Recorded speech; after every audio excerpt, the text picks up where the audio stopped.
ShopDog says, welcome to a Pontiac video. Today, they actually have a commitment tonight. So they came up a little earlier than normal. And I believe their plan is to finish out some of the interior stuff. Get some things bolted up, get the carpet and hopefully the old sill plates and kick panels in. So once that's done, and then remember last week we didn't have those two screws, so she brought that. And Diesel's going through, looking for some stuff. Oh, look at that. The actual valve covers and the actual valve cover bolts. So those have been found. We knew we had them somewhere. They look long. Well, they should work. So the boxes are getting a lot emptier. There's not as much left. Everything up there is, as something becomes something we don't need, it's been going up here, except of course for the dash pad. We put that way up there just for safety. Don't want anything happening to that. It already has the two rips in the corners, and that's already too much. So, yeah, should be a fun day. ShopDog's just doing a little extra drinking for us today since we're still in the coffee phase of life. All right. So look at the difference between the original factory ones and the aftermarket ones. Well, I think this one had gotten covered at one point. Yeah, it looks like, I wish that was what they looked like. That would be so cool. Yeah, what we think happened was this ripped through and they cut some of that fabric off from the underside of the back seat and stuffed it in there. We thought, wow, man, that's really cool, but you can see where... Yeah, where it is. They just didn't want it to look silly. How good is the back? Yeah. Oh, yeah, very different. Yeah. Mm-hmm. But, aftermarket garbage is garbage. Yeah. Okay, so, if you recall, I know it's been 100 years ago, this was the best they could get these cleaned up, and then when the interior gets done by the actual guy who can sew and stuff, this will get skinned or something. It'll look a little better. And it's still torn. How do you get a speaker in here versus in the door? It's hard to justify losing this vent, because remember, you've got this cowl venting here that you can run with that to let fresh air in the car. So it's hard to lose that for the speaker against your foot. But, it's pretty common in F bodies. That's the only spot you can really put one if you don't want to put it in the door. The other thing, knowing the interior guy, when he's redoing the door panels, could probably come up with a pretty slick way to sink that in a little bit. Not much, because, the window. Well, and that's why when you look here where this speaker's at, there's a hole in the metal of the door so you can actually get to the mechanism. And this is really the only spot if it sticks out like this. So again, going back to interior, might be able to move this up, but this was the other thing we fussed with as well. There. Yeah, you gotta go the right way. Because you're limited here. Yeah, with your hand. Yeah, so even if you get here, you're still kind of limited to speakers. So, yeah, you got to figure that out. And the car came with speakers already mounted in the door. Of course, they just had some wire shoved through two little holes, and now at least we do have real rubber. An actual flex. So that helps. All right, this is how easy it is to pick a car up. So, they're getting ready to trim this carpet down now that they've got the sill and the kick panel in, because what you need when you install these is you need the carpet to be up behind the sill and also laying, or behind the kick panel, but also laying here. So there's usually a cut that you make, and boy, if you get it wrong, you get to replace the carpet. Yeah, we're not sure. The tire seems to be losing a little air. Boy, it'd be a shame to have to get rid of these ugly wheels and get something awesome. So he's just trying to decide exactly where he needs to trim. He's got to trim that back just a little bit. Same up front. And of course, you need to be inside of these screw holes, but you still want to be pretty close to them. A lot of times what I'll do is kind of V out around them.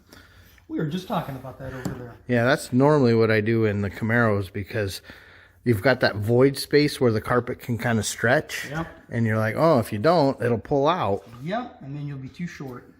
Yeah, we've all done that. The first time you put carpet in an F-body, you line it all up, you put down the sill plates, you bolt down the seats, and now the carpet comes out. Guess what?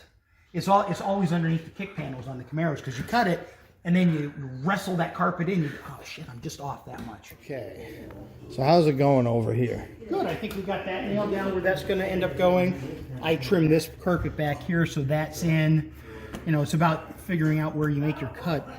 Yeah, you can only do so much because you got to work with where the plastic lays down, and so Yeah. always fun. Cutting this will be easy. It's going to be a matter of how this lays in here. That's never perfect, and I know some people like to glue the carpet down. I hate that because then you can't get it up. So And once you get a mat in, it's not going to matter anyway. well, no, once it's sat in there for a few months and you know you've been driving it, yeah, it just becomes what it wants to become. Uh-oh, we're getting cookies. Yeah, gotta bribe the shop dog. So you can see he's still doing a little further trimming over there. It's always hard to put it back though. Right. So it looks like she's getting pretty close over here. Yeah, we'll have that sill plate. And then remember, I know I've said it a dozen times, but I don't know if everybody watches all the videos. We have new sill plates. They're literally the last thing to go in the car. So we can use the old ones for now. The new ones go on when you finally say, hey, we're done. Because they get scratched up immediately. Looks like Pixie's doing a little cleanup. They're slowly getting this done. And one of the things I need to do is Christina and Jiku are going to be here this week. I need to go get the mouse mobile started, or see if it will. Okay, there may have been an occupant or two this winter in the mouse mobile here, but let's see if she'll start. It's Toyota, so it should. Hey, the mouse mobile started right up. Not even too bad. So let's get this out of here before it rains. Like I said, they're back from Germany, so we gotta get this out of the yard. Okay, now that the mouse mobile is out of there, let's go see how the kids are going in here now. Yeah, a little bit of work to do in the woods yet, but nothing crazy. So, there's Ollie. Shop Dog's wondering what the heck we're doing. Alright, so how's it going in here, guys? Good. Pixie's got hers. I'm putting in the last screw here. Okay, well, I'll show the people in a minute. Hey, show us what you've done, Pix. Okay. Got the carpet and silk plate in, and a little panel. So you can look in there and see Okay. how all that. So remember, this knob here runs a little flap inside there to get fresh air. See? So you got to get this cable run, and then there's a little clip in there. So she's got that in. So that's all in and lined up. This looks nice. And they've got that little bit of extra because once you put the mats down and this all sits, it's going to start pulling a little. So she's got her little extra. And my hoses are hooked back up to the air conditioner. Okay, and it feels like he zip tied them. I don't know if he zip tied those or not, but Well, if he hasn't, I think it's time to go ahead and get those zip tied and get those pinched on. And look at how nice and tidy it is under here now. The only thing we haven't done yet is the drain hose. So now that the carpet's in, we'll probably just pick this location right here, pop a hole, run the hose. Hey, one more thing. Oh, one more thing.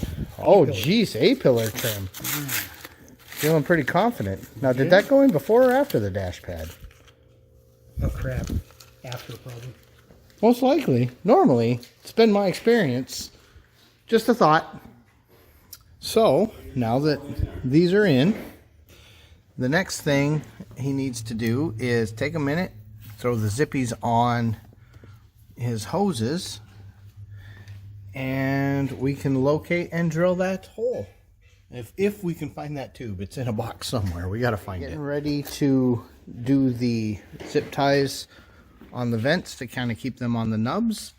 So we're going to use a zip tie gun, And this one happens to be adjustable, so I'm going to go to about a 7 on tension, and that means it's going to pull really hard before it cuts them. Okay, so this one's zapped, and that one is zapped. He just did the floor vent there, and he's getting ready to do his upper. And then we can look at finding that hose and drilling the hole. We're at the part where it's deciding where this hole needs to be. We're thinking it's going to be in here somewhere, because we don't want it dumping here into the body mount, you know, down in there.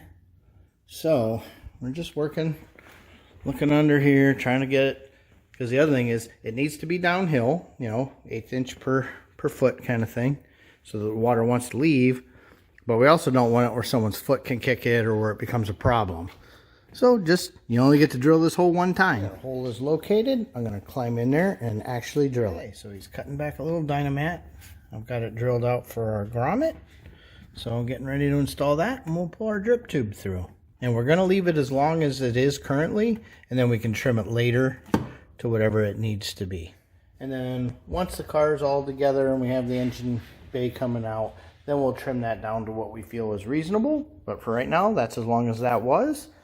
We left the grommet as snug as we could. We actually had to put a little sill glide on it, so that's how snug we've got it, because, you know, I know that's a water exit, but we don't want it to be a water entrance. Okay, so we now have our drain tube, and it's got plenty of slope. It's definitely going to want to drain, and it's not where your foot wants to be.